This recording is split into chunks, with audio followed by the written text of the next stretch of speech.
Combien nous y sommes? Habakkuk 2. À partir du verset 1. Habakkuk 2, à partir du verset 1. Je vais demander ceux qui sont au fond de s'approcher un peu. Ceux qui sont au fond de s'approcher un peu, on les place devant pendant que nous surprise là. Merci.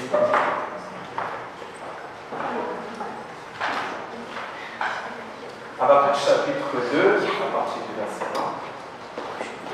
Je lis la parole de Dieu. Je vais me placer à mon poste de garde. Je vais me tenir sur le rempart. Je vais jeter pour voir ce qu'il me dira et ce que je répondrai au sujet de mes doléances. Le Seigneur me répondit: écris la vision, grave-la sur une tablette afin qu'on puisse la lire couramment, car c'est encore une vision. Dans notre version, on dit une prophétie, n'est-ce pas? Pour le temps fixé, elle aspire à son terme, elle ne mentira pas. Si elle tarde, attends-la, car elle se réalisera bel et bien.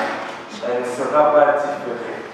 Son cœur se gonfle, il n'est pas droit, mais le juste vivra en tenant ferme. Amen.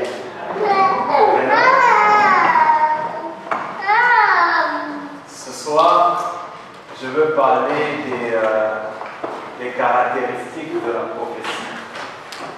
Des caractéristiques de la prophétie. Je répète, les caractéristiques de la prophétie. Nous sommes dans Habakkuk chapitre 2, à partir du verset 1 jusqu'au verset 4. Les caractéristiques de la prophétie. Aujourd'hui, avant de pouvoir aller plus loin dans l'enseignement, j'aimerais d'abord introduire en nous expliquant ce que n'est pas la prophétie.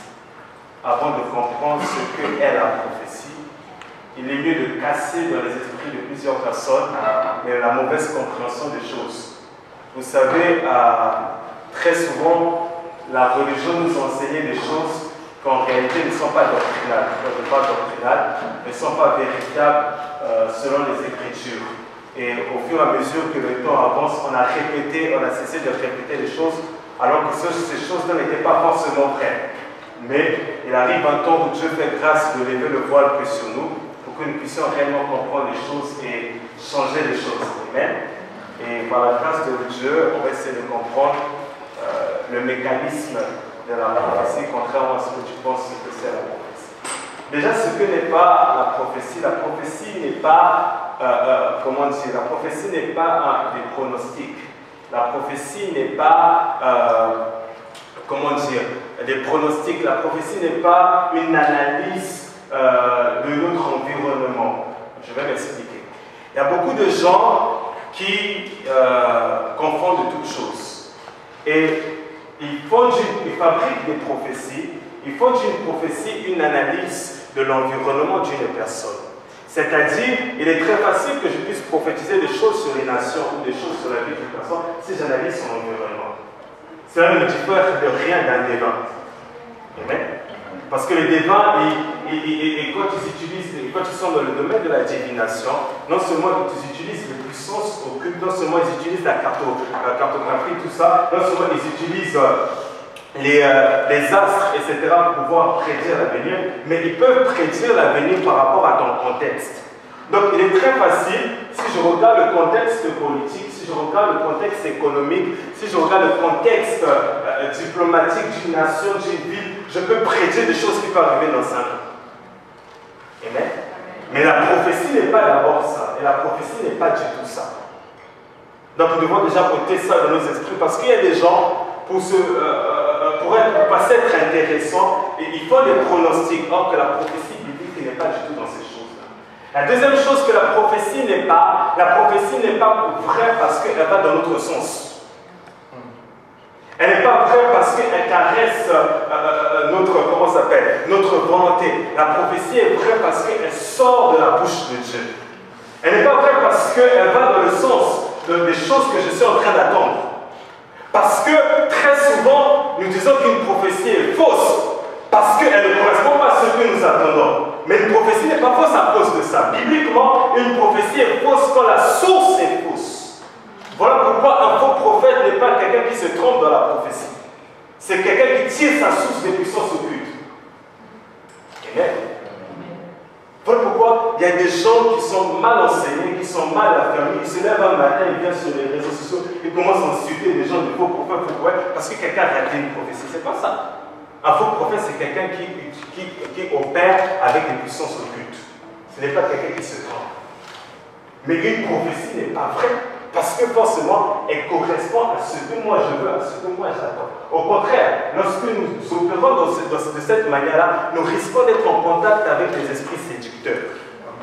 Parce que l'esprit séducteur te dit seulement ce que tu aimes, ce que tu veux, et ce que, comment ça s'appelle, ce qui est dans ton cœur. Voilà pourquoi Dieu a réprimandé les prophètes d'Israël. Il a dit, vous là, c'est à cause de vous que le peuple est allé à Babylone. C'est à cause de vous parce que vous étiez en train de prophétiser selon l'argent, vous étiez en train de prophétiser les désirs de leur cœur. Là où Dieu est en train d'annoncer le jugement et l'épée, et ils étaient en train d'annoncer la bénédiction. Et à cause de ces choses-là, Dieu a emmené son peuple dans le jugement à Babylone. Donc une prophétie n'est pas et ne sera jamais ce que forcément correspond à mon cœur. Voilà pourquoi il y a beaucoup de charlatans qui arrivent à gagner les enfants de Dieu comme ça. Et qui arrivent à se bâtir un empire et à accroître leur richesse comme ça. Parce que la Bible dit que dans les derniers jours, les gens auront la démangeaison d'entendre des vérités. Ils auront la démangeaison d'entendre des choses qui sont bien. Je vous dis la vérité, il y a des gens, des personnes, s'ils étaient dans notre siècle, vous n'allez jamais les inviter dans l'église, dans des conférences ou dans des programmes. Un gars comme le prophète Michel, il est invitable. Je ne sais pas si vous connaissez Michel d'abord. Michel, tu ne peux pas l'inviter, tu lui laisses la chair comme ça. Parce que si Michel il vient et te dévoile ton péché, pas dans le but de te condamner, mais pour te pousser à la repentance et tu changes de vie.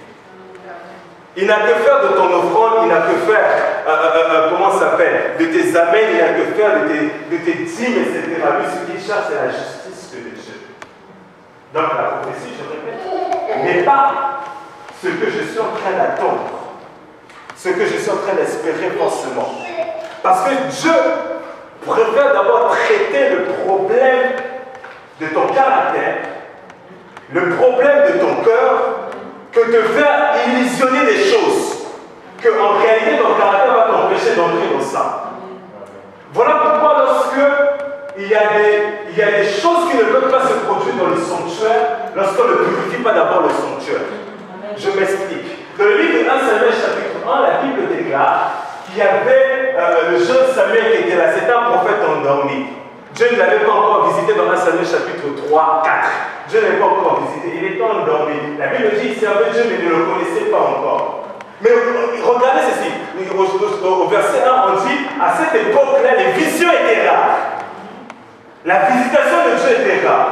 Mais quelques chapitres avant, chapitre 2, la Bible dit qu'il y avait un homme envoyé que par Dieu qui était un prophète, qui est parti annoncer le jugement à la maison de Élie. Et dire à Élie, écoute, tu vis dans le péché, tes enfants vivent dans le péché parce que les enfants d'Élie officiaient dans le temple. Lorsqu'on emmenait les offrandes, ils nous prenaient une partie gardée pour eux. Et lorsque les femmes venaient dans le sanctuaire, ils couchaient avec ces femmes-là. Et il y avait la désolation, il y avait l'impureté qui était dans le sanctuaire. Mais Dieu ne pouvait pas susciter un prophète comme Samuel tant qu'il n'avait pas commencé à purifier l'environnement de Samuel. Voilà pourquoi, quand Dieu envoie Samuel dans la maison d'Élie, ce n'est pas pour que Élie puisse fuir la maison de Samuel, c'est pour que Samuel puisse influencer la maison d'Élie. Voilà pourquoi quand Dieu t'envoie dans un endroit qui est sale, ce n'est pas pour que cette saleté te contamine, c'est pour que ta propreté puisse contaminer cette saleté. Voilà pourquoi on ne quitte pas une église ni un département parce que les gens sont mauvais. Au contraire, c'est à toi d'influencer ces gens qui sont mauvais.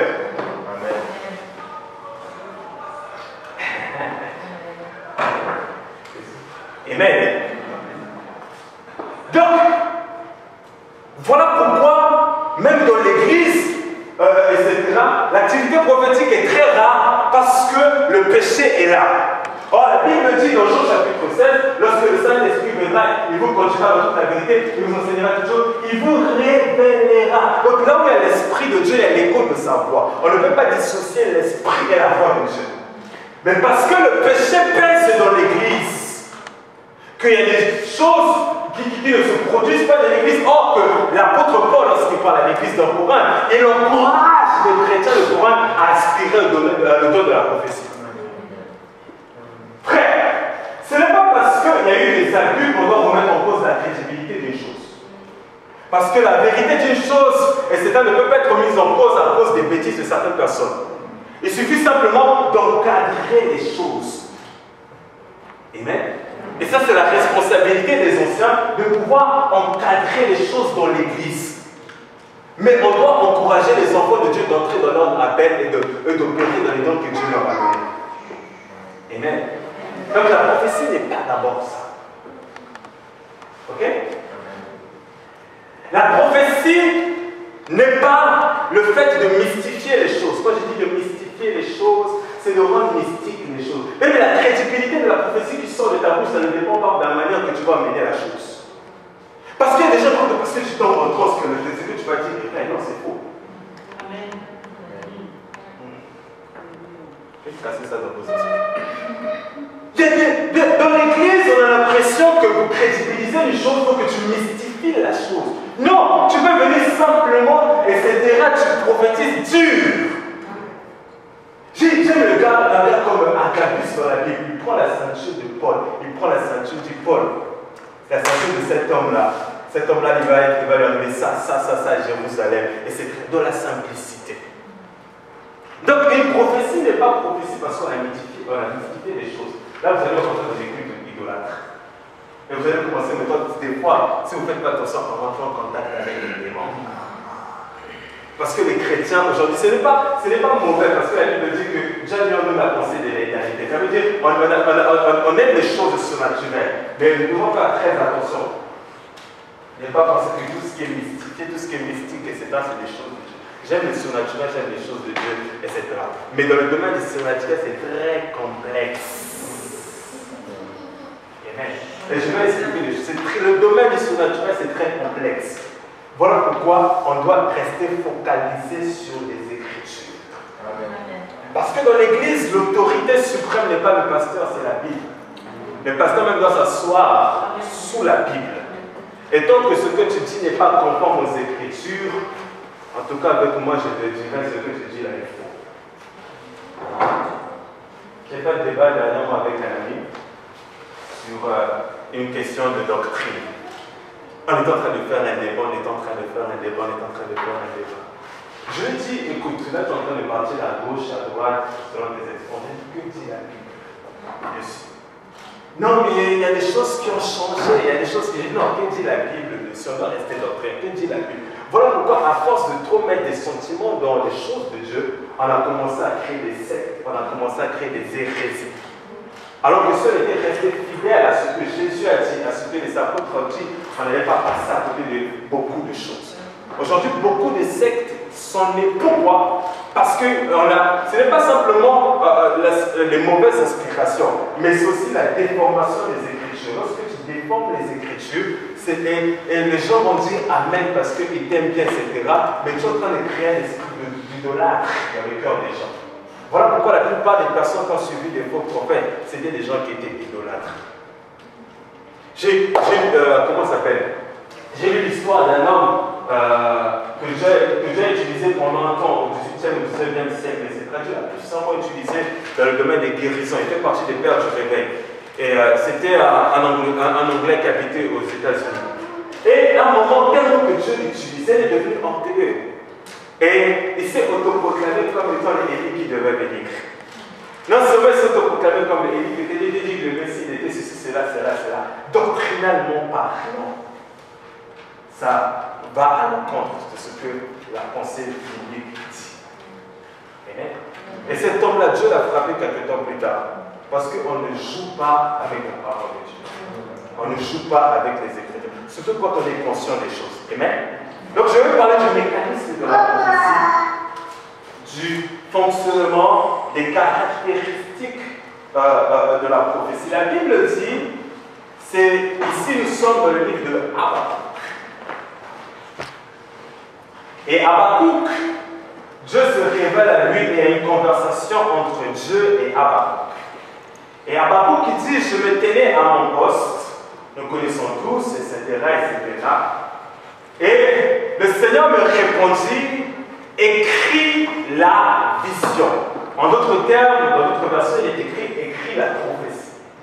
La première chose, le premier caractéristique de la prophétie doit être écrite. La Bible dit que c'est poussé par le Saint-Esprit que les hommes ont parlé, que s'ils ont parlé, ce n'est pas le fruit de leur pensée, c'est une prophétie n'a pas venu la sagesse de l'homme, etc. Mais c'est poussé que par le Saint-Esprit que les hommes ont parlé. Et lorsqu'ils ont parlé, ils ont mis leurs paroles sous écriture. Donc quand tu reçois une prophétie, ou quand, etc., je suscite un homme pour t'adresser une prophétie, la chose que tu dois faire, c'est écrire. Nous allons comprendre pourquoi par la suite tu dois écrire la prophétie. Pourquoi? Parce que la force d'une prophétie, c'est dans son accomplissement. Et comment on saura qu'il y a eu l'accomplissement si tu n'as pas écrit la chose? Donc, si je me lève ce soir, je dis dans 6 mois, l'Éternel fera ceci, cela pour toi. Tu dois écrire la prophétie. Dieu est clair, il dit à Habakkuk, écris la prophétie. Je vais dire ça. Écris la prophétie. Frère, Dieu ne va pas beaucoup, mais il y a des gens, c'est ça qui m'étonne des fois. Dieu me parle, ok. Tu vois, ils n'ont même pas de journal intime. Tu rêves beaucoup, ok, mais tu n'écris rien. Frère, il y a des songes que tu vas voir seulement 5 ans plus tard, ça va se réaliser. Tu n'écris rien. Je me rappelle un jour, c'était il y a 3 ans, en 2019. C'était il y a 2019. Un jour, je me rappelle, 2016, quelques temps avant les attentats les premiers attentats en France, là. Chalet, cette semaine, je crois que c'est là où ça s'est élu, le mercredi ou jeudi, ce genre de trucs. Le lundi, Dieu m'avait parlé au milieu de la nuit. Et Dieu m'avait dit qu'il y avait des jours mauvais qui allaient arriver sur la France, sur le pays, et qu'on devait prier. Et je rappelle ce jour-là, je me lève le matin comme ça, j'écris des choses à mes amis, à mes amis. Je dis, regardez les gars, j'ai vu ça, on doit prier. Et quand j'ai écrit ça à ses amis, le matin même, je me mets sur Facebook, je dis, on doit prier pour ça, il y a des mauvais jours qui arrivent pour la France. Et 3 à 4 jours après, la chose arrive. Je me rappelle du statut. Après, là, c'est le jour où j'ai eu le plus grand partage. Ah oui. Et j'avais vous expliquer quelque chose. Les gens, mercredi, les gens partent. Déjà, le jour, ils partager.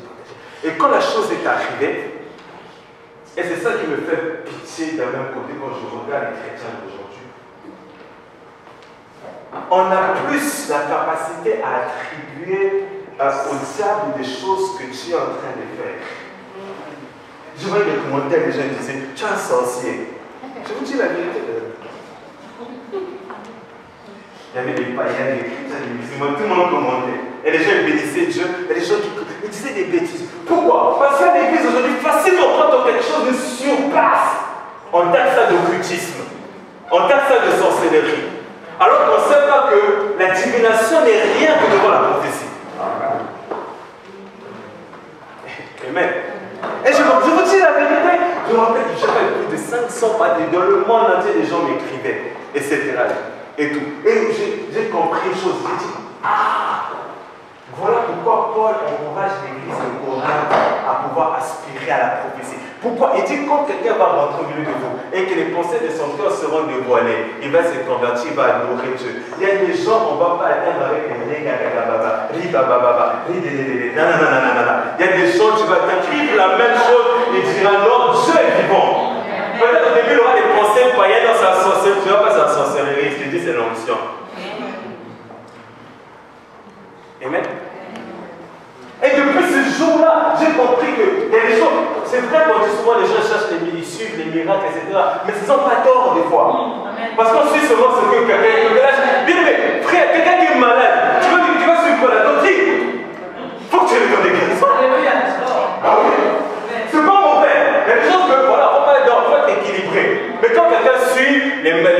guérisseurs, les gens qui prophétisent, etc. C'est normal, ils ont des besoins.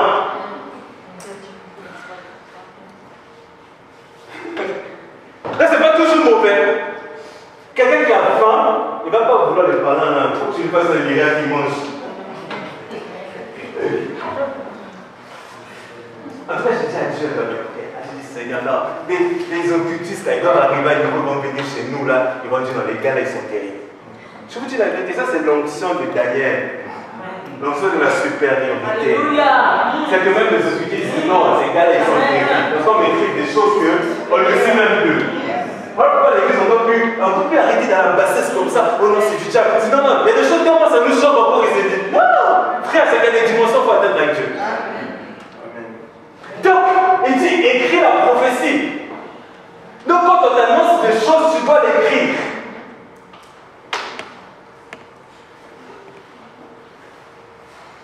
Parce que, j'ai pas envie de tomber là-bas d'abord. Il dit, écris la prophétie, grave-la sur les tables. D'accord, je vais rester un peu là. Écris la prophétie, et puis grave-la sur les tables. À l'époque, les tables, c'était des tables en pierre. Mais là, quand Dieu prophète écrit la prophétie, grave-la sur les tables, sans rien dire que la prophétie, quand tu vas l'écrire, ça ne se limite pas simplement à écrire sur un papier, mais ça reste dans ton cœur. Pourquoi? Parce que la force du chrétien dans l'épreuve, c'est par rapport à la prophétie qu'il a reçue avant l'épreuve. Voilà pourquoi l'épreuve est l'indication de la prochaine destination là où tu vas y aller. Je vous dis, mais. Des fois, ma femme me voit comme ça, elle dit, toi, des fois, il y a des choses comme ça, tu connais pas. J'ai dit, j'ai vu un esprit. J'ai dit, Zalaka, j'ai vu un esprit. Tout ce qui m'est arrivé dans ma vie, j'ai d'abord vu. Après, c'est descendu. Parce que quand tu seras dans l'épreuve, tu as la prophétie avec toi. Tu traverseras l'épreuve avec la prophétie et tu la liras couramment. Tu garderas couramment. Amen. Amen. Amen. Les gens qui paniquent trop dans l'épreuve, c'est des gens qui n'ont pas entendu Dieu. Amen. Amen. Vous voyez, des gars, des fois, ils ont des épreuves, mais ils sont normales. Parce que quand tu rentres dans la présence de Dieu, Dieu leur parle et tu m'en vas, reste tranquille, c'est question de temps. Reste après ça, je vois ça. Alléluia. Tu vois la fin avant toute chose. Ça, la force de la... Parce que, frère, on ne te prophétise pas des choses simplement pour que tu sois gavé de prophéties comme non. C'est pour affermir ta foi. C'est pour que tu puisses tenir ferme. Parce que vous savez, chaque destinée a un défi. Et il y a des options que tu ne reçois jamais dans la prière. Amen. Et les options que tu ne reçois jamais dans la position de main. Il y a des options que tu reçois parce que Dieu t'a brisé dans l'épreuve. Dieu t'a détruit dans l'épreuve quand tu sors de là, tu sors dans l'épreuve. Voilà pourquoi j'ai l'habitude de dire aux gens qui se précipitent, mais j'ai dit les gars, non, l'école biblique c'est bien. Ça te donne l'arrière-plan biblique des Juifs, etc. Mais l'école de Dieu, c'est l'école de l'épreuve, l'école de la difficulté, l'école du combat, l'école du défi. Et oui, tu sois héros, tu ne sais même pas chasser un démon. Tu n'as pas d'autorité devant le démon. Mais pour apprendre ça, Dieu va t'emmener les démons pour que tu puisses combattre avec eux. On va faire une délivrance de Jésus. Il me dit, c'est la puissance qu'il faut. Amen. Donc, quand on dit, et tu dois écrire la prophétie. La prophétie, la prophétie, tu le reçois de plusieurs manières. Parce que la force d'une prophétie aussi, c'est dans son inspiration. Vous savez, vous devez arriver à une dimension, et ça, c'est l'erreur que beaucoup de prédicateurs font. Arriver à une dimension, comme tu lis la Bible, tu ne dois pas lire la Bible d'abord pour prêcher les messages de dimanche. En fait, il y a une dimension que tu dois arriver à Dieu. Quand tu ouvres ta Bible, tu entends l'écho de la voix de Dieu au travers des Écritures. Et là, tu es en train de te donner des prophéties, et là, tu es en train d'écrire. Donc, il y a des rémas que tu dois recevoir dans l'intimité avec Dieu, pas d'abord pour l'Église, mais d'abord pour toi. Pas d'abord pour ton département, ou je parle d'abord pour toi.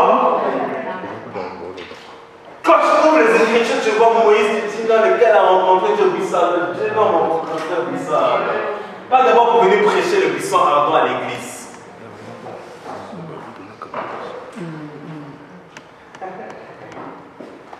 Amen. Il y a des moments où les prophéties, tu ressors comme ça, pendant des moments de méditation, des moments de profondeur. Il y a des prophéties que tu reçois lorsque tu es, comment ça s'appelle, dans la gloire avec Dieu, dans l'intimité avec Dieu, dans le domaine des visions et des songes. Voilà pourquoi j'ai dit, quand quelqu'un a entendu Dieu, ce gars-là, il est différent. Si tu as entendu Dieu, tu marcheras différemment. Amen. Voilà pourquoi tout commence par l'écoute de Dieu. Qu'est-ce que Dieu t'a dit pour 2019? Qu'est-ce que Dieu t'a dit pour 2020? Qu'est-ce que Dieu t'a dit? Quand tu as ce que Dieu t'a dit, là, frère, avance. Si ça vient des Dieu, ça vient des Dieu. Il y a des prophéties où Dieu suscite un homme, Dieu suscite une femme, Dieu suscite une personne, etc. Et cette personne t'apporte la parole que de Dieu. Cette personne t'apporte le message de Dieu. Et ça, j'aime beaucoup cela, surtout quand la personne ne te connaît pas. Amen.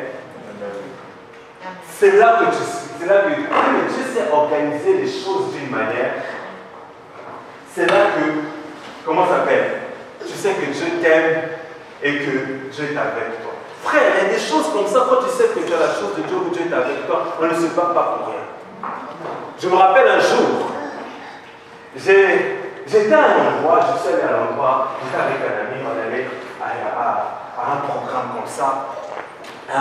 Et même avant, comment ça s'appelle? Avant d'aller au programme, ma femme me dit, toi je te connais. Je dis quoi? Elle me dit, à chaque fois que je vais aller quelque part, c'est un homme de Dieu qui est là, c'est là qu'il voit, il va te voir. Et c'était là, il rigole. J'arrive à la veille de prière, on arrive, on s'assoit dans la foule. À 2 heures du matin, l'homme de Dieu prend la parole. Et à un moment, il regarde dans la foule comme ça, il me regarde. Il me regarde, il me regarde. Il me dit, toi là, tu as serviteur de Dieu. Et j'ai rigolé. Après, commencer à dire des choses, ça et là. Alors que ce qu'il était en train de dire et ce qu'il était en train d'annoncer, c'est des choses que j'étais en train de prier pour ça. La semaine, la même en question. Voyez-vous la force d'une prophétie? Et quand j'ai capté la voix de Dieu, j'ai dit, j'ai compris là où ce que maintenant Dieu voulait me dire. Il y a des choses que tu es en train de prier 21 jours, 40 jours. Dieu ne va pas te parler directement comme ça. Et Dieu sait organiser tes pas pour que, vous savez, il y a des connexions, des destinées. Et il y a des rencontres, chaque personne a son Samuel sur la terre. Amen. En fait, ton Samuel, c'est celui qui marche avec la chose que toi tu cherches que tu n'as pas encore. Lui, il a lui. Toi, tu as la royauté, mais tu n'es pas encore monté dans ta royauté. Mais lui, a lui, tu peux t'installer dans la royauté. Donc, il y a des rencontres comme ça, Dieu va créer. Il suffit d'une seule prophétie pour que ta vie puisse se changer.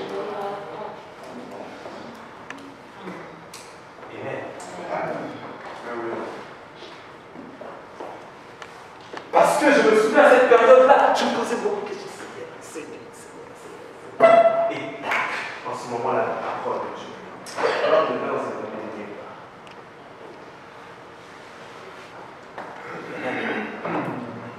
Ça serait toi, tu aurais taxé d'occultisme direct parce que tu ne comprends pas les choses. Or que non, le monde spirituel est plus vaste, plus glorieux que le monde de l'autre gars. Amen. Donc la prophétie, garde-le dans ton cœur. Écris-le. Quand tu gardes dans ton cœur, etc., la Bible dit, par la suite, il dit, écris-la, grave à ce tableau, afin qu'on puisse la lire couramment. Donc ça veut dire, même si la prophétie n'est pas encore accomplie, le matin je me lève, je lis la prophétie. Je prie en fonction de la prophétie. Ça n'est pas encore accompli, mardi je lève, je lis la prophétie. Mercredi, on lise couramment.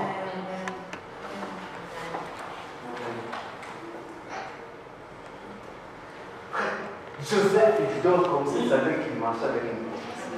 Alléluia. Au début, il ne savait pas que c'était une prophétie, c'est son père qui a prophétisé sur lui. Alléluia. Parce que lui, il a vu des choses. Voilà pourquoi les domaines de la révélation, ce n'est pas simplement de voir. C'est de voir et avoir la capacité d'interpréter ce que tu as vu. Joseph a vu, mais s'est limité à voir. Mais celui qui lui a donné l'interprétation d'abord, c'est son père. C'est son père qui a prophétisé. Mon gars, tu dis que toi, c'est là que tu es arrivé là. Ça veut dire que toi, tu vas régner sur nous. Mais ce qu'il ne savait pas, c'est qu'il était en train de prophétiser. Et même il y a un roi, je veux le nom dans la Bible là, la Bible dit qu'il était en train de prophétiser, mais il n'était même pas conscient parce qu'il dit vaut mieux que pour nous la mort d'un homme que la mort de plusieurs personnes. Il était en train de prophétiser sur Jésus. Parce que quand l'onction, l'esprit vient sur toi, elle ne prend pas contrôle, elle prend contrôle sur toi, il y a des choses que tu n'es même pas conscient de ce que tu dis. Amen.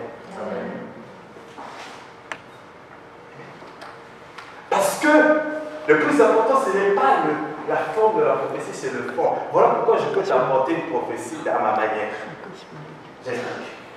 Frère, tu ne vas pas aller voir une autorité comme ça. Et tu commences à dire, mon frère, lève-toi. Tu es en train de me dire, ceci, cela, le pays va mal à cause de toi. Nanani, nanana, nanana. Nanani, tu as une immature. Là, on va te tuer, effectivement. Mais le plus important, ce n'est pas la forme, c'est le fond. Le fond, tu peux lui dire, frère, je suis en train de faire n'importe quoi. Mais tu as la sagesse de pouvoir apporter des choses, etc. Ça passe comme le bien. Voilà pourquoi j'ai dit, c'est dans le cadre de l'Église. On est dans le cadre de l'Église.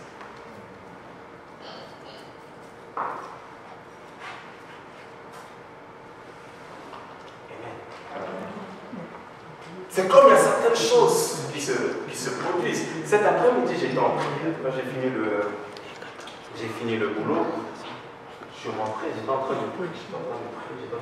Ça m'a emmené dans une et j'ai vu quelqu'un d'ici, mais c'est là commencer à montrer des choses sur la personne.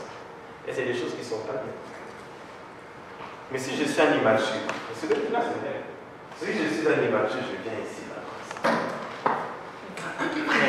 J'ai dit, réponds-toi, tu vas te tuer. Réponds-toi, frère, abandonne le péché, c'est un peu. Parce que la chose, comme Dieu te donne d'avoir une prophétie sur une personne, ou une parole sur une personne, c'est pour d'abord susciter l'intercession en toi.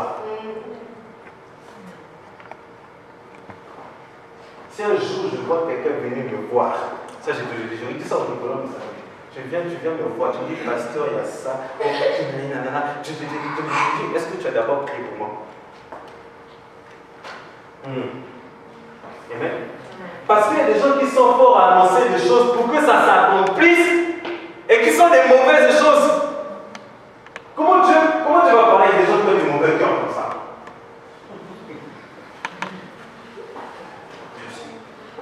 Non, sois sérieux avec Dieu quand même. Comment tu vas parler des gens des mauvais cœurs, vous voulez toujours les mauvaises choses puis ça? Non, quand Dieu te parle d'abord, c'est par amour, il va d'abord dans l'intercession.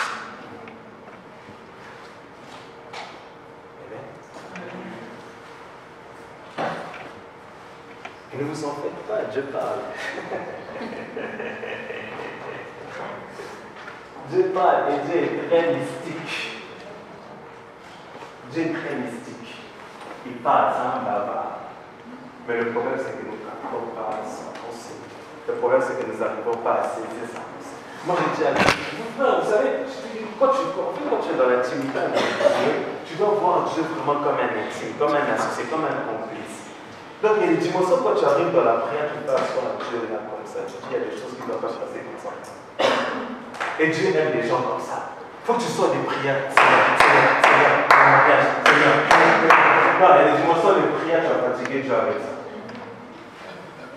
C'est pas mauvais, c'est bien, maman. Seigneur, oh, c'est mes ennemis. Oh, Dieu est tout le temps avec toi. Dieu est tout le temps avec toi. Sois calme. Il dit, je serai avec toi jusqu'à la fin. Frère, c'est dans la parole. Voilà pourquoi nous méditons peu les Écritures. Et nous sommes des chrétiens peureux, nous sommes des chrétiens inefficaces, nous sommes des chrétiens sans expérience. Dieu ne t'abandonnera pas parce que tu as eu un cauchemar.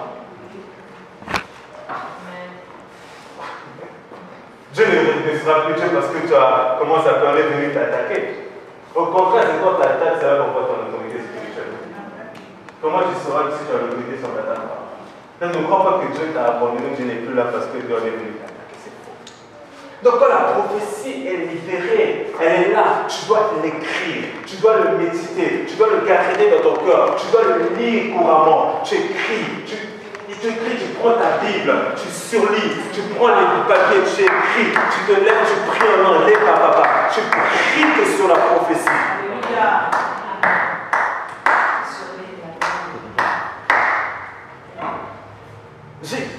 Nous devons aller dans une autre dimension avec Dieu. Nous devons monter avec Dieu.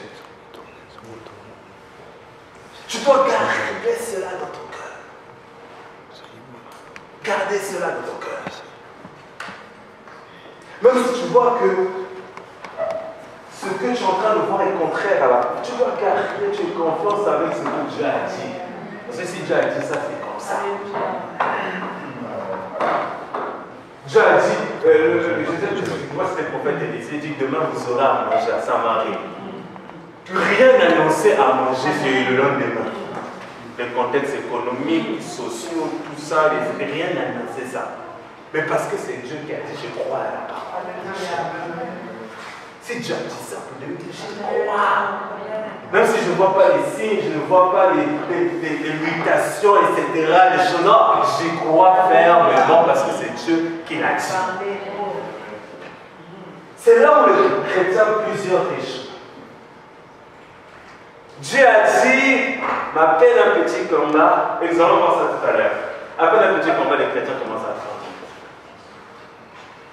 J'ai compris une chose dans le monde spirituel. À un niveau avec Dieu, tu deviens un grand esprit. Je m'explique.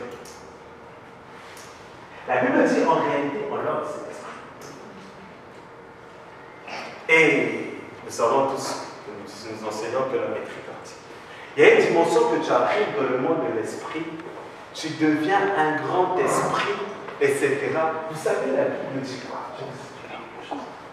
Quand Moïse rencontre Dieu au puissant ardent, la Bible dit, Dieu dit à Moïse, jette-toi, les bâtons de quoi? Serpent. Regardez la réaction de Moïse, lisez les versets en dessous, la Bible dit, Moïse dit, peur. C'est tout à fait normal. Un homme naturel a peur du serpent. Mais quand Moïse arrive dans la maison du Pharaon, Dieu lui dit, jette le bâton. Il jette le bâton, il n'y avait pas simplement un serpent, parce qu'il y avait des serpents des magiciens aussi. Il y avait plusieurs serpents dans la scène. Moïse n'a pas eu peur. Voilà pourquoi plus tard elle me dit, vous marchez sur les serpents, elle sera peur. Pourquoi? Ce qui fait peur à un homme naturel ne fait pas peur à un homme surnaturel. Vu que Moïse n'était pas initié dans les choses surnaturelles, il avait peur du serpent. Mais après qu'il ait été initié dans les choses surnaturelles, lorsqu'il arrivait devant Pharaon, il a dit, ça ce tour-là, je l'ai déjà vu. Voilà pourquoi il y a des cas que tu rencontres, ou des démons que tu rencontres, tu dis, lui là, je l'ai déjà vaincu. Il y a des oppositions que tu rencontres, tu dis, ça j'ai déjà vu ça. Voilà pourquoi il est difficile, si tu n'as pas d'expérience avec Dieu, tu n'auras pas de base sur quoi te référer. Il y a des démons que tu as rencontrés, tu dis, lui là, ce genre de démons là, j'ai déjà rencontré, je l'ai vu. La prophétie fait quoi? Grâce à Dieu, c'est encore une vision pour le temps fixé. Chaque prophétie a un temps qui est fixé, qui est établi par l'éternité. L'éternité, c'est l'absence de temps. Il n'y a pas de temps dans l'éternité. Ça veut dire Dieu voit le passé, le présent et l'avenir. C'est quand tu rentres dans le monde corporel qu'il est soumis au temps. Voilà pourquoi il ne pouvait pas se déplacer partout parce qu'il avait le corps. Et le corps est soumis au temps. Voilà, mais dans le domaine de l'esprit, il n'y a pas de barrière. Il n'y a pas de distance. Voilà pourquoi c'est possible que tu es là à l'église en train de prier pour quelqu'un qui est malade au Congo et cette personne est guérie. Parce que dans l'esprit, il n'y a pas de barrière. Il n'y a pas de distance. Voilà pourquoi toute prière ne nécessite pas la position des mains. Toute prière ne nécessite pas que je puisse être là. Voilà pourquoi, lorsque le centenier est sorti, Jésus, les serviteurs ont venus dire, à la même heure que tu as dit la parole, cette personne était guérie. Jésus n'avait pas besoin de Mais quand il a entendu la nouvelle, je suis convaincu que Jésus est en train de prier. Et la personne était guérie et les serviteurs sont sortis. Ils ont dit, le Père il est mystique. J'ai l'habitude de dire, il y a un moment où tu n'as pas trouvé mystique, c'est que tu n'as pas encore connu le surnaturel. Amen. Jésus est arrivé à une dimension où on l'appelait étrange. On a appelé, on le voit en train de marcher sur les eaux comme ça, on dit, comment ça s'appelle? C'est un fantôme. Donc on t'a pas dit tu es fantôme, il y a des choses que tu n'as pas arriver avec Dieu. Pourquoi ils disent que c'était fantôme? Parce que c'était les croyances de l'époque en Palestine. Les gens ils croient facilement un fantôme et des choses de Dieu. Il y a des choses en Dieu qu'on n'a pas encore vues. Alléluia. On n'a pas encore vues. Tu dis, il y a un moment, et je me rappelle, il y a 4 ans seulement, je l'avais dit ici, je crois, il y a un jour, Dieu va nous emmener dans des dimensions. Si un jour tu viens me dire que j'ai touché à la magie ou à la sorcellerie, je vais te maudire. Je vais te maudire.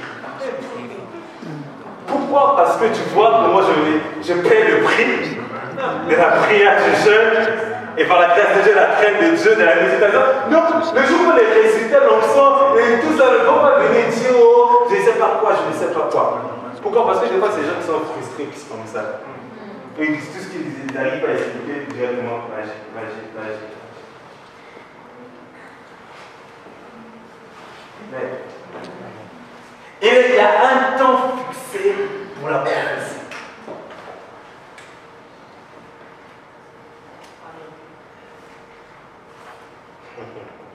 C'est-à-dire, quand Dieu, dans l'éternité, libère la prophétie, elle arrive maintenant sur la terre.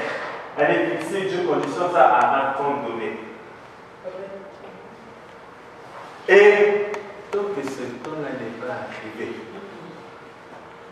que tu forces les gens, des prières, de couper des liens, de chasser des démons, de briser, lier, de ceci, de cela, de cela. Il y a des choses qui nous apportent. Parce que la prophétie, la prière est là pour t'aider à te pousser vers l'accomplissement de la prophétie. Elle n'est pas là pour changer la prophétie. Voilà pourquoi il y a des dimensions dans la prière, tu dois avoir le discernement.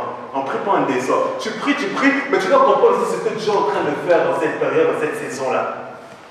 Parce que, et ça va arriver tout à l'heure, nous savons tous, selon le Coëlette et l'Ecclésiaste, Salomon, il dit qu'il y a toutes choses pour un temps. Il y a toutes choses pour un temps sous le soleil. Sous le soleil, ça veut dire sous la dimension de la terre. Parce que sur le soleil, c'est la dimension de l'éternité. Donc sous le soleil de la dimension de la terre, toute chose a un temps bien défini. Au niveau de la création, il y a eu un temps. Au niveau de, de la manière que Dieu a sorti Israël de l'Égypte, il y a eu un temps. Au niveau même des prophéties messianiques, il y avait un temps donné. Mais vous allez remarquer une chose, que Dieu ne révèle pas toujours le temps. Je m'explique. Il y a un gars qui se lève un matin, et c'est ça la folie de la prophétie. Parce que la prophétie, quand elle vient dans une temps, dans une période, elle est souvent contraire à ce que tout le monde pense. Voilà pourquoi si tu prophétises toujours les choses que tout le monde pense, etc., des fois il faut faire très attention. C'est pas difficile. Un gars se lève comme ça, il s'appelle Ésaïe. Ésaïe se lève, ainsi parle l'Éternel, ainsi parle l'Éternel. Et il vient chanter en enceinte. Jamais. Ésaïe l'a prophétisé. Il dit, il viendra un temps, une vierge va tomber enceinte, il va arriver ça, il va jamais vu. Moïse, en ce temps, commence à prophétiser. Dieu vous emmènera, vous donnera un prophète comme moi. Il ne donne pas le temps, il ne donne pas ceci. Voilà pourquoi la force d'une prophétie, ce n'est pas forcément dans la précision.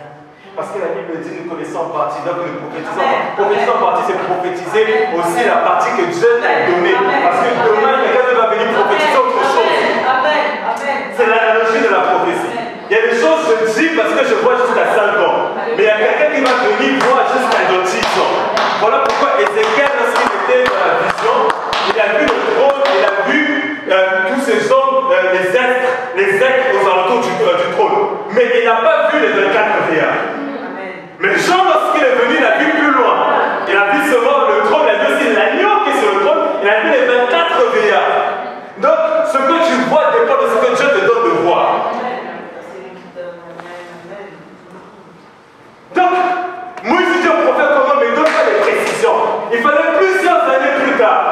que d'autres prophètes, Esaïe puisse venir, puisse ajouter sa pierre. Parce qu'il doit avoir une, comment ça s'appelle, la chronologie, comme l'analogie de la foi, etc. Il y a l'analogie prophétique. Ça veut dire la prophétie doit être cohérente du début jusqu'à la fin. Même si c'est plusieurs personnes qui annoncent les choses, elles sont cohérentes.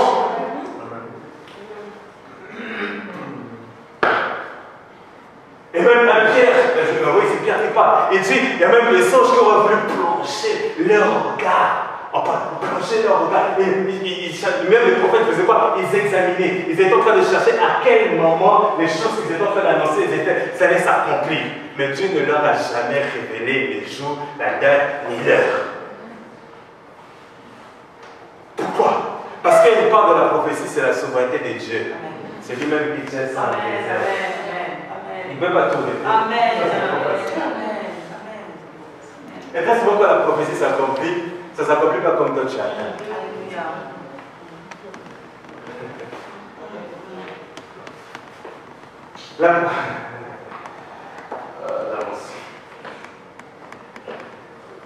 Pour le temps fixé. Donc, il y a un temps. Donc tu dois savoir quand on te donne une prophétie, même si le prophète ne dit pas, mais c'est que non, toi tu es rentre chez toi, comme ça tu prierais, il y a des choses comme ça, je ne me presse pas, je sais, c'est pas pour moi. Et il y a des choses que j'ai bénies, j'ai dit, Seigneur, merci de ne pas avoir donné ça depuis là, quand j'ai demandé ça. Et je me rappelle, quand on était consacré en 2014, etc. Tu vois, j'avais beaucoup de vieux petits faux balles, quand tu te maries. Dans le ministère, tu sais, etc. Mais je t'ai pas mentir. Et parce que tu m'as dit, non, je te dis la vérité. C'est pas parce que tu as la maturité dans la Bible que tu veux gérer certaines choses. Je n'ai pas maturité, Seigneur, merci de m'avoir pas donné ça à cette époque. Parce que je veux dire, certaines choses, c'était à l'époque.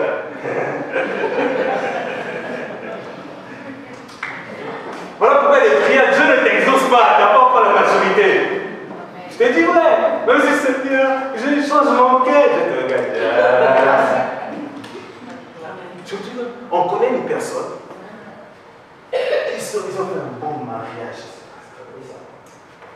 Ça, c'est le réseau, tout le monde a posté un bon mariage. Etc. 2 mois après, on apprend que c'est pareil. Mariage béni par des pasteurs, tout ça, nanana, c'est pareil. Et quand c'est comme ça, c'est la honte. On sait les gens qui quittent l'organisatif, tout, etc. Il y a certaines choses, il faut que tu atteignes ta maturité. Donc, il y a certaines choses, j'ai béni, Dieu ne m'a pas donné ça à l'époque. Il y a des choses, je sais que maintenant, donc il y a un temps fixé, et quand Dieu fixe ce temps, il sait pourquoi ça, ce temps-là, ça doit arriver. Amen. Et il est mieux de dire, il y a un temps fixé pour elle. Elle aspire à son terme, elle ne mentira pas. La prophétie ne ment pas. Même si, je dis la vérité, même si tous les diables de l'enfer ou Satan de faire 1000 fois Satan, c'est la prophétie de Dieu, c'est rien. Il n'a pas devenu 1000 fois Satan. Parce que la Bible dit, moi je ne crois pas ce que Satan dit. Je vois ce que la Bible dit. La Bible dit, elle ne ment pas. Donc si ça vient de Dieu, le gars va tout essayer de mettre des obstacles, d'empêcher, de saisir. Mais Dieu va toujours en police trouver des moyens pour te sauver, etc. Et t'installer là où tu dois être. Parce que la prophétie ne ment pas.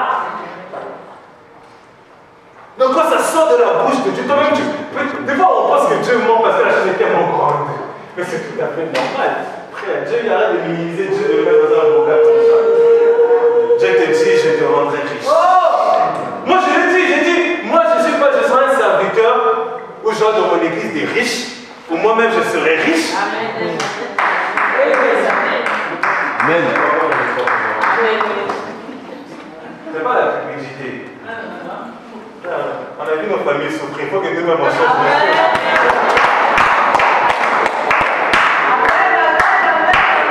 Le secret de la réussite, c'est que quand tu as vécu dans des conditions et tu ne pouvais pas changer grand-chose, demain quand tu es dans la possibilité, Amen. Moi, je vous dis, j'ai vu des gens, j'ai vu ma famille gagner. Donc, moi, je vais me battre. Alléluia. Et c'est pas mauvais. Amen. Je continuerai à prêcher que Dieu me garde vraiment. Mais je serai riche. Amen. Je dis ça, je serai riche. Je serai un pasteur où je vais avoir des hommes politiques que je vais conseiller, je vais diriger. Amen. Même Jonathan, je vais dire, demain, si tu prends, il y a des choses comme ça, demain, si tu deviens quelqu'un, etc. Parce que imaginez-vous, je ne fais pas de la politique, mais d'ailleurs, moi je sais, tu es un pasteur, je vais être à l'Union, tu as un président de la République et le candidat de la République dans ton église. Frère, tu n'as pas fait opération sale. C'est le président et celui qui a l'élu. Tu as fait opération sale pour lui. En plus, c'est bien que tu me bénis.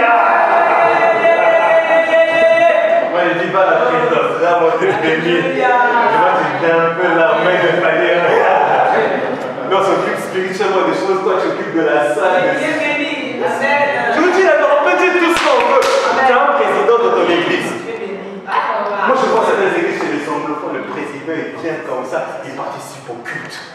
Je me dis, ces gars-là, c'est une mentalité anglophone, le francophone, avec toi, attends, ça, le cultiste. Non, c'est la paix, c'est le cultiste. Eux, c'est le cultiste là, le mange son argent.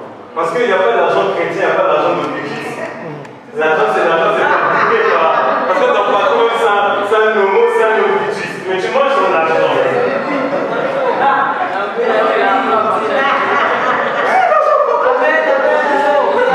Mais si l'occultiste vient à l'église, il va se sentir mal à l'aise parce qu'il y a la présence de Dieu. Il va pas essayer de faire ces trucs-là parce qu'il va sentir, donc ça, essayer de le. Voilà. Mais il va se lever. Frère, Daniel a travaillé des occultistes. Joseph a travaillé des occultistes. Il y a des chrétiens qui veulent fuir des milieux parce qu'il y a des occultistes. Je n'ai pas dit de se jeter comme un ami si tu as un agneau. Mais si tu as un lion, tu es bien blindé. Tu vas dominer au milieu de tes ennemis. Parce qu'on n'a pas dit dominer en lion et tes ennemis. C'est au milieu de tes ennemis. Quand tes ennemis là, tu domines. Parce que le lion n'est pas lion dehors de la savane. Il est lion parmi tous les animaux. Là, ça fait tous les animaux qu'on va voir ta suprématie. Elle court à son terme. Elle ne mentira pas. Si elle tarde, la prophétie souvent elle tarde. Non, elle tarde dans nos yeux. Qu'est-ce que je vais vraiment parler? Ne vous inquiétez pas, je suis passé par là. Je me rappelle un jour. Non, Dieu des fois brise ses serviteurs d'une manière. Ça dit Dieu là, c'est pas facile. Et quand tu as appelé Dieu, Dieu va t'emmener dans son école des choses. Dieu m'a emmené dans une école de manque des. Je sais pas, j'ai fait des ancêtres. J'ai plus d'espoir. J'ai envoyé mon plus de décenser de rien. J'avais la bonne profil, etc. Je ne correspondais pas exactement à ça. Et je me rappelle, Dieu me parlait très souvent. Je parlais même avec papa, on savait que ça allait venir. Et un jour, je rencontre le pasteur Dalo. Il me dit une chose, en c'était en janvier. Je crois que c'était janvier, je sais pas. Il me dit une chose. Il me dit, je vois que Dieu va t'ouvrir les portes à partir du mois d'avril. Là, jusqu'en avril, en rigolant comme ça, il me dit, tiens, bon, tu vas souffrir. Non, il dit, tu vas souffrir. Il me dit, non, il me dit, tu vas trouver le travail à partir d'avril. Mais jusqu'en avril, tiens, bon, on est en janvier, février, mars, avril. Tu arrives en avril, si tu vois quelque chose change, tu dis, je vous dis pas. Vous savez, je ne fais pas. Il y a des choses, c'est une folie avec Dieu. J'ai pris ma Bible, je suis rentré dans ma chambre. Et j'ai encore ce papier-là. 26 mars 2018, j'ai encore ce papier. Ça, c'est mon alliance. Il y a des choses, la dimension de Dieu, tu dois avoir des alliances. Parce qu'il y a une alliance et des alliances. Il y a une alliance, c'est l'alliance par rapport à ta destinée et ton appel. Et il y a des alliances par rapport à l'intimité et ta croissance avec Dieu. Et c'est ces alliances-là qui vont créer pour toi. Et il faut provoquer les alliances avec Dieu. Amen. Voilà pourquoi il y a des hommes qui sont capables de Dieu des alliances. Parce que tu sais qu'il y a un moment où tu as créé. Les alliances, c'est quoi? C'est secret. Quand tu as fait des pactes, c'est secret. Un homme de Dieu doit avoir des alliances avec Dieu. J'ai fait une alliance avec Dieu ce soir. C'est là j'ai écrit ça. sors de la présence de Dieu, tu as peur la foi. Tu avances comme ça, tu vois qu'il n'y a rien qui s'appuie.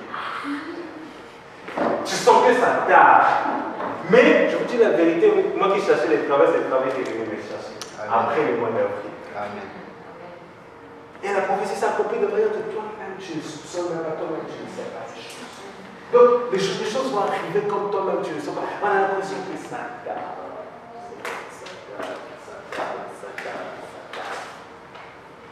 Mais pendant que ça tarde, la Bible dit, c'est là que je vais terminer par là. Attends-la. Écarte-toi. Mais toi, tu dois faire quoi? Tu dois faire comme cela que beaucoup de chrétiens sèchent. Parce que la Bible dit la parole qui sort de sa bouche ne revient pas à elle, sans avoir tant qu'il s'est fait. Donc, dit la parole sort. Lui, il n'est pas devant sa parole, il est derrière sa parole. Et nous, chrétiens, ne sommes pas devant Jésus ni devant la parole. Nous sommes derrière la parole et derrière Jésus. Donc, ça veut dire la parole est devant, Jésus marche avec la parole, moi je suis Jésus et je suis aussi la parole. Je ne me mets pas devant de la parole. Donc, je ne vais jamais dépasser la parole. Je vais toujours être derrière Jésus, je vais être derrière sa parole. Parce que lui, il est toujours derrière sa parole pour l'accomplir. Donc, il y a des choses, j'ai l'impression que ça garde. Ça, c'est comme on nous a prêché dernièrement, c'est les calendriers. Ça tarde à tes yeux. Ça tarde aux yeux des êtres humains. Frère, il y a des choses comme ça quand tu passes dans. La Bible dit la foi vient de ce que l'on entend. Il y a des choses comme ça quand tu passes dans des moments de difficulté, des combats ou des épreuves. Il y a des gens, tu dois plus les fréquenter. Ils vont paralyser ta foi. Non. Tu n'as toujours pas trouvé du travail. J'ai de la foi, etc. C'est moi qui en contact avec ces gens de discours. Tu vas t'applaudir, je commence à pleurer. Seigneur, les gens se moquent de moi, etc. Donc il y a des gens pour les fuir. Amen. Parce que tu alimentes ton esprit, ta foi de la parole de Dieu, et tu dois toujours avoir des gens positifs à tes côtés. Tu dois toujours être positif, c'est ça le langage de la foi. Amen. Parce que la prophétie n'a pas pour but de t'aider. Non, il y a des gens, je vous dis la vérité. Quand il y a des gens là, tu dois, les pessimistes, les gens qui ne voient pas grand, les gens qui n'ont pas la foi, il faut les fuir. Amen. Au nom de Jésus. Au nom de Jésus, voilà. Je les chasse. Il y a des gens que je ne peux pas permettre d'écouter. Parce qu'ils ignorent mes alliances avec Dieu. Ils ignorent ce que Dieu me dit dans le secret. Le fait simplement de l'écouter, ça risque de paralyser ma foi. Il y a des gens comme ça, ils sont très chers. Amen. Or, quel nombre de fois, il ne faut pas le désespoir. C'est un roc. S'il y a une chose qui rend agréable à Dieu, c'est pas la prière, c'est pas la sainteté, c'est bon. Personne peut être agréable à Dieu s'il n'a pas la foi. C'est la foi.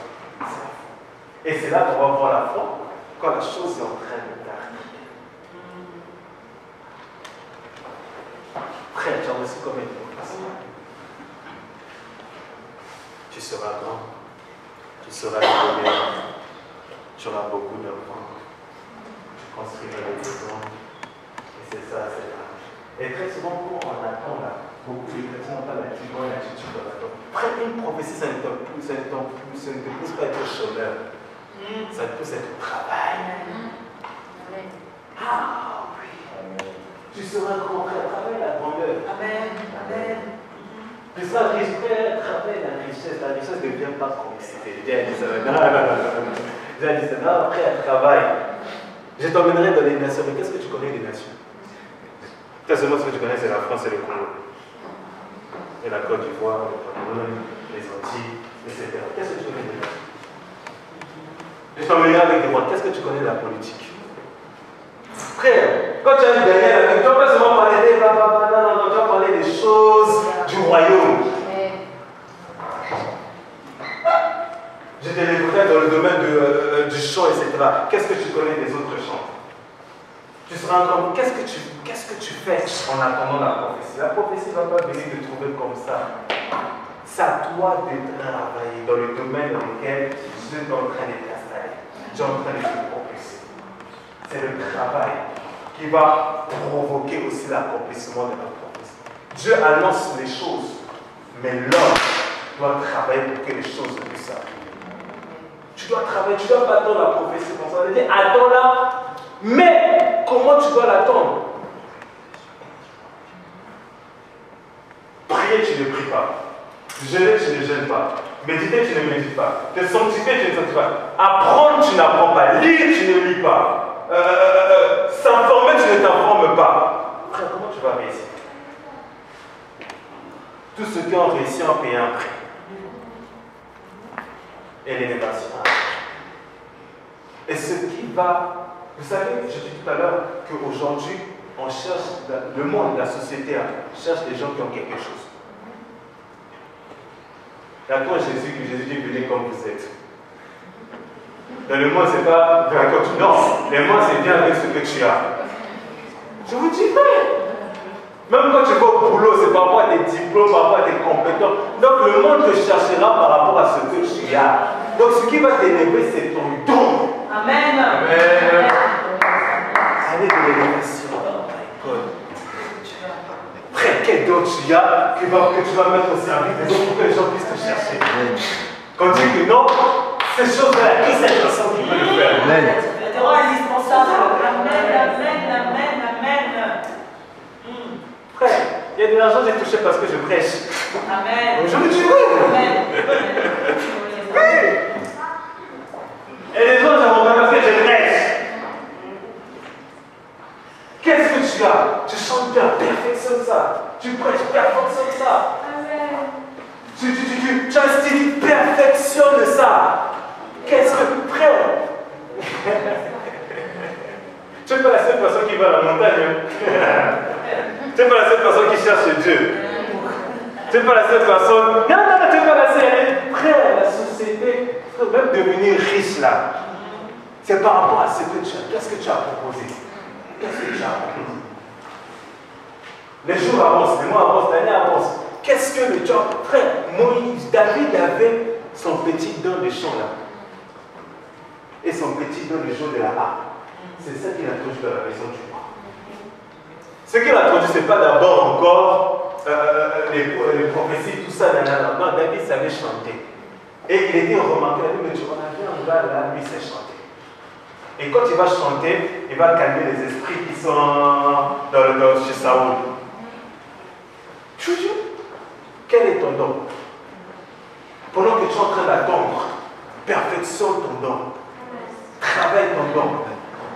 Joseph il est rentré parce que le gars, quand tu vois les choses, ça donne à rêver comme ça. Le gars il avait l'interprétation des songes. Joseph était un visionnaire, c'était un voyant. Quel est ton don? Parce que le don, on a limité les chrétiens seulement des dons spirituels. Ce n'est pas mon don. Frère, la société, tu as les gens ont les dons de gouverner, les dons de diriger. Il y a des gens quand tu diriges des choses. J'ai des gens que je connais ici, je ne sais pas si les noms me regardent, etc. Je sais que pendant que j'ai besoin d'organiser quelque chose, je dois compter plus sur cette personne que sur cette personne. Parce que cette personne a le don de diriger, elle a la maturité de gérer les choses, etc. Je sais que si j'ai besoin de telle chose, c'est plus cette personne que je vais compter sur cette personne. Parce que c'est le, comme je disais là, c'est le don qui va pousser les gens à s'intéresser à toi. C'est le don qui va pousser les gens à te voir. C'est le don qui va pousser les gens à te solliciter. C'est le don qui va t'ouvrir des portes.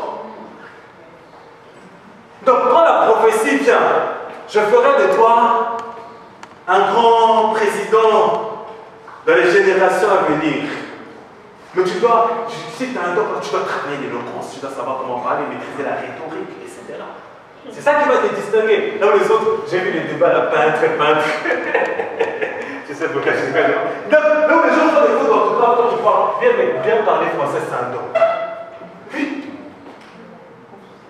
Moi je vous dis pas, bien parler français c'est un don. Quand tu peux arriver dans des endroits, parce que tu parles bien. J'ai travaillé dans tout ce qui est call center. Déjà quand tu es call center là, tu as un accent. Et tout ça on ne te comprend pas.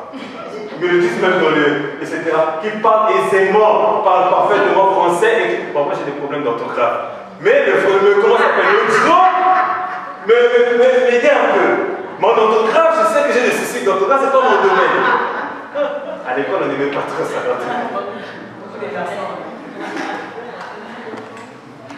Frère, la prophétie est là. Tu as reçu une prophétie peut-être au début d'année, peut-être l'année dernière, peut-être certainement il y a des prophéties qui sont attachées à cette saison. Mais qu'est-ce que tu es en train de faire en train de Tu es en train de dormir, rêver. Frère, il y a des démons que tu chasses pas seulement dans les rêves. Et les miracles que tu vas opérer seulement dans les rêves, les foules que tu verras seulement dans les rêves. Parce que tu n'as pas quitté les rêves pour voir la réalité et travailler pour que cela puisse se réaliser. Parce que quand Dieu vient te voir, il te montre des choses, tu te lèves le matin, tu dis, oh, c'est beau, c'est bien. Et je veux ça, Seigneur. Tu ne dois pas te limiter, c'est moi, Dieu m'a montré. Non, tu dois venir comme ça, tu dois travailler pour que ce que Dieu t'a montré puisse se réaliser. Amen. Je vous dis, il y a certaines choses, tu seras seulement président dans les rêves. Tu seras riche dans les rêves, tu compteras l'argent dans les rêves. Mais quand tu te lèves le matin, tu vois moisson 50, ça te fait mal à la tête, les lettres, les ceci, les cela, les cela. Tu vois des grosses voitures seulement dans les rêves. Mais quand tu arrives dans la réalité, tu vas courir dans le contraire, en plus tu vas sauter. Non! Il y a un moment, Dieu te parle, Dieu te donne une prophétie, c'est bien, mais tu dois prendre tes mains, etc. Et tu commences à travailler là. Amen. Amen. Frère, tu veux l'onction? Travaille. Amen. Il y a des dimensions que tu verras seulement dans les livres des hommes de Dieu que tu es en train de lire. Eux, ils ont travaillé, ils ont acquis, etc. Toi, à quel moment tu vas les jeûner? Toi, à quel moment tu vas les prier? À quel moment tu vas méditer? À quel moment tu vas te sanctifier? Il y a des choses que tu vois seulement dans les vidéos des gens, mais toi, à quel moment tu vas aller chercher Dieu? Frère, à un moment, quand tu t'inspires de la mission de quelqu'un, c'est bien, tu me laisses, plus là, tu vas finir avec toi. Toi, maintenant, c'est toi pour tout, ça va être pour tout. Et ça, là, c'est entre Dieu et toi. Voilà pourquoi la réussite en accompagne la paix. Chacun son prêt à payer. Parce que chacun ses rêves, chacun ses visions, et chacun son travail. Chacun son travail. Donc il y a des choses que je peux faire aujourd'hui. Tu es fou. Je dis, je sais là où je vais. Et je sais à quoi j'aspire. Et ça demande tel genre de travail, tel genre de sacrifice, tel genre de choses. La prophétie, tu dois la connaître. Nous allons lever. Et tu demandes à Dieu la patience.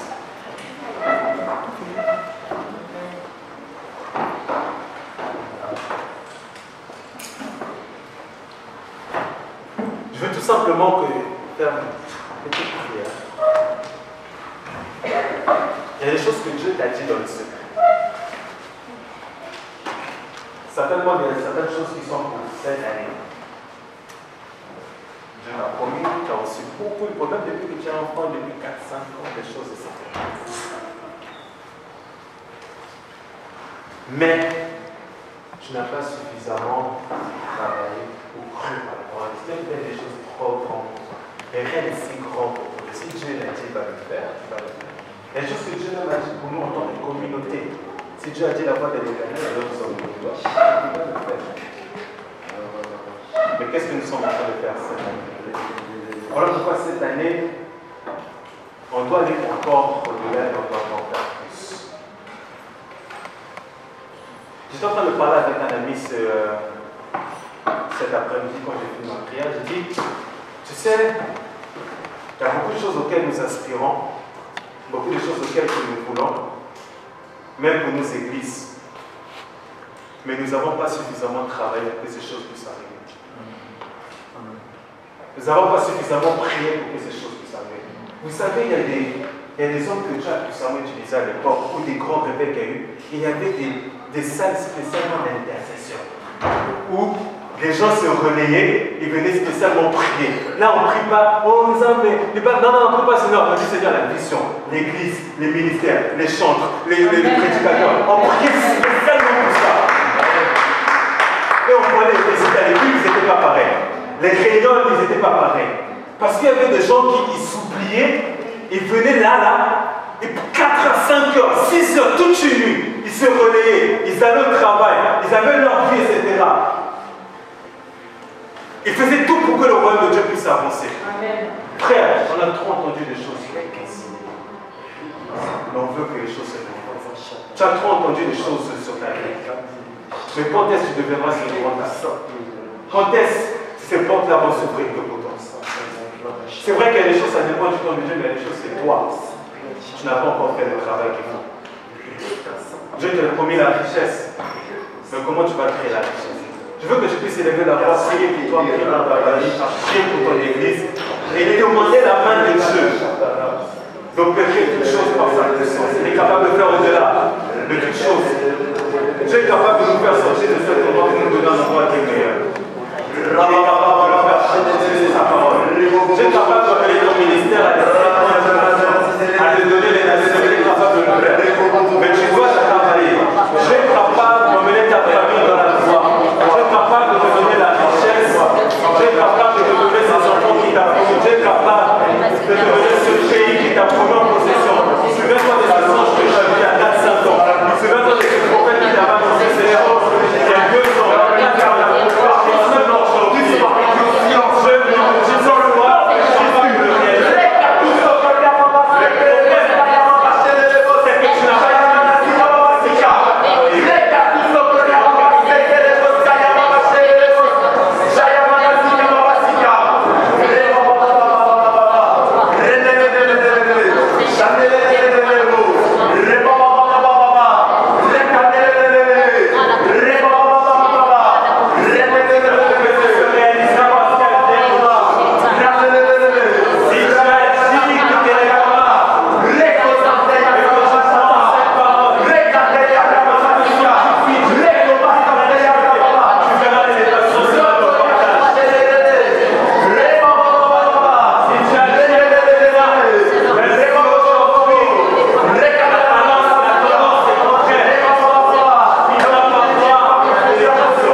Donne-nous, Seigneur, le discernement pour comprendre le mouvement que de l'Esprit. Pour savoir que en ce moment, nous devons poser tel acte. En ce moment, nous devons faire telle chose. En ce moment, nous devons aller dans quelle direction. Afin que toi et nous puissions faire ce qui est juste. Afin que le ciel reste ouvert sur nous. Père, je bénis que ton peuple. Je déclare au nom de Jésus un ciel favorable sur ce peuple. Que toutes les prophéties qui viennent que de toi, Père, se réalisent au nom de Jésus. Peu importe l'opposition, peu importe les voies et la tempête, les prophéties personnelles, les prophéties communautaires, au son que